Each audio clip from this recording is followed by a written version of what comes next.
right, it's time for our Faith Through Art print, and today's is by an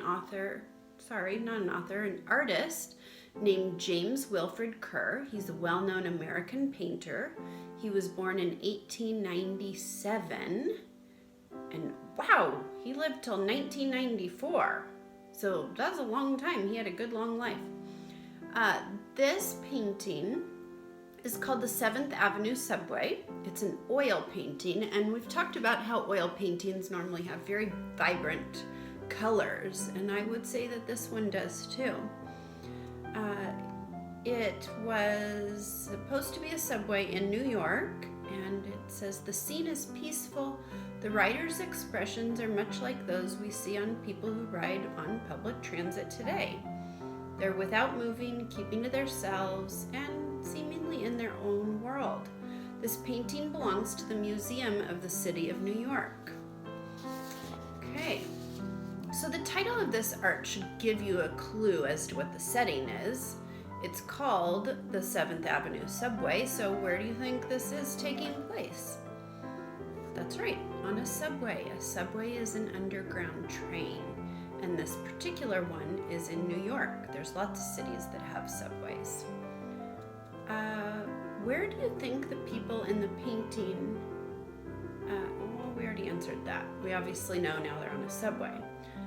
And this was painted in the 1930s. So do you notice how their clothing is different than what you would see today? So that's another hint that it was from long ago.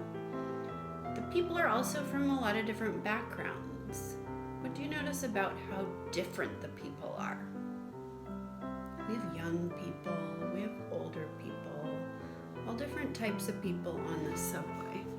Make sure, can you see all of it? Yeah. Okay, these people are all neighbors, because neighbors are anyone that's around us. They're people from all over the world can be our neighbors, not just the person right next door that sits by us at school, or a neighbor that lives next door to you in your neighborhood. A neighbor is anyone and everyone in the world. What might the little girl in the painting do to share with one of her neighbors? So we see the little girl here. What do you think she could do to share with people on the subway? I think she could share her seat. So if there was somebody who needed the seat more than she did, or if she was able to stand up and be held by the person she's with, then she could share her seat. So Jesus tells us that neighbors aren't only the people who live and work nearby, but people all over the world. Everyone is our neighbor, and God wants us to love our neighbors.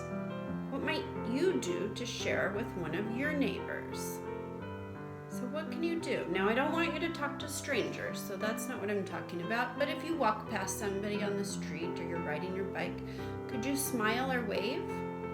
Is that a way of sharing something nice? Or if you're checking out at the grocery store, you can say hello. It's always polite to say hello and smile and be polite to our neighbors. Now, you are going to be drawing a way that, or you're going to write a way that you can share, and then tell me, how does sharing that make you feel? And remember, sharing doesn't have to be about toys or things at home. It can be sharing a smile. It could be sharing kind words too. Okay, so who does God want us to love?